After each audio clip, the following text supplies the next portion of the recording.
You can now get a 30-day trial to experience The Athletic for free. Visit the link in the description below to try it now. Steve Ballmer is usually the most animated and excitable person courtside at any basketball game he attends. So who is the Los Angeles Clippers owner, and what does he want his team to achieve? Born in Detroit, Michigan in 1956, Ballmer was a maths prodigy from a young age and attended Harvard University, studying mathematics and economics. After graduating, he worked as an assistant product manager for Procter & Gamble and enrolled at the Stanford Graduate School of Business. At Harvard, Ballmer had lived in the same residential hall as Bill Gates, and in 1980, Gates convinced his old pal to drop out of Stanford and join his new tech venture, with Ballmer becoming Microsoft's 30th employee. He occupied various roles at the software giant over the next 2 decades before in 2000 succeeding Gates as CEO. Ballmer retired from Microsoft in 2014, but the same year he became the company's largest shareholder after Gates sold a significant chunk of his stock. He is assumed to still own around 4% of the company. As of March 2022, the Bloomberg Billionaires Index estimates Ballmer's net worth at $107.8 billion, making him the 8th richest person in the world and comfortably the NBA's wealthiest owner. Beyond his business interests, Ballmer is a lifelong sports fan. Growing up, he was an avid supporter of the Detroit Pistons. While at Harvard, he served as a manager for the Ivy League school's football team, and he later owned season tickets to watch the Seattle Supersonics for more than 20 years when working for Microsoft. Indeed, Ballmer was involved in numerous attempts to bring a franchise back to Seattle in the years after the Sonics moved to Oklahoma City and became the Thunder in 2008. And although these efforts failed, he did remain interested in owning his own team. So why the Clippers?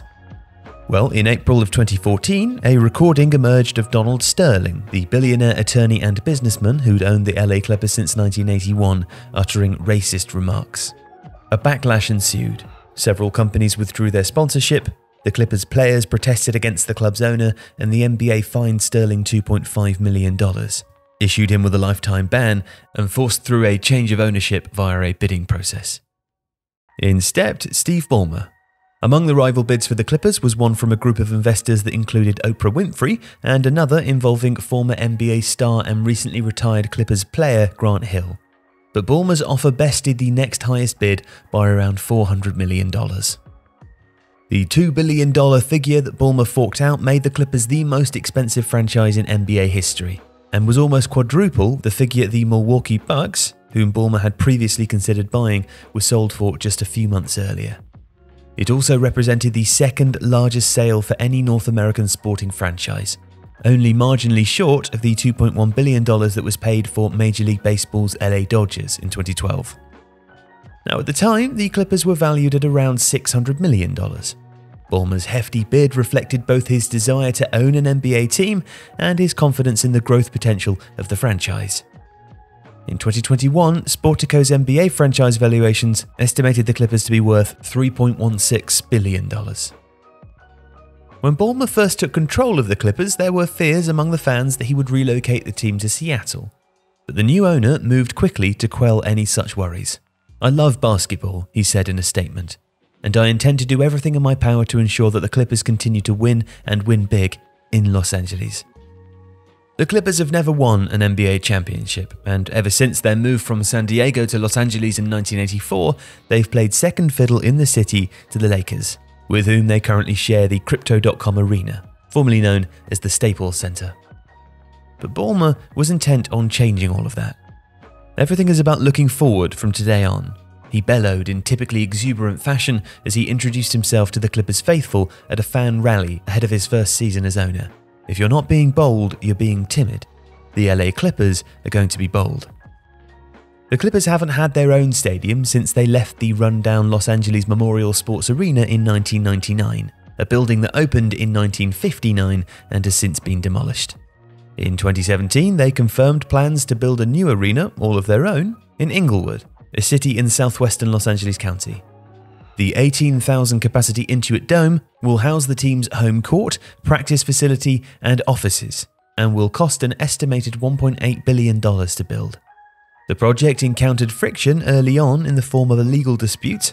The Madison Square Garden group argued that the new arena would compromise the business of the Forum, the nearby concert venue, and former home to the Lakers that the group owned. In March of 2020, in a move to unequivocally settle the litigation with MSG, Ballmer decided simply to buy the Forum, acquiring the historic arena in a $400 million all-cash deal. And the Clippers now plan to move into the Intuit Dome for the 2024-25 season. "We needed to say, we're on our own, guys. We don't play in the same place as the other guys," Ballmer told ESPN. "We're going to have our own identity." For all his courtside ebullience, Ballmer has shown that he can be forthright in making decisions he believes best serve the Clippers in their quest for a first championship. When the two-time Finals MVP Kawhi Leonard hit the free agency market in the 2019 off-season, Ballmer and his club fought off rival interest from the Lakers to convince the star forward to become a Clipper. Their efforts to lure Leonard included acquiring an elite co-star for the former Spurs and Raptors men.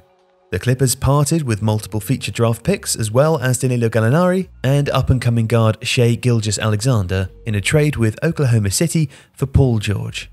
And after the Clippers threw away a 3-1 lead to lose in the conference semi-finals for the second successive year in 2020, Ballmer dispensed with coach Doc Rivers and hired Tyronn Lue, who guided the Cleveland Cavaliers to a title in 2016.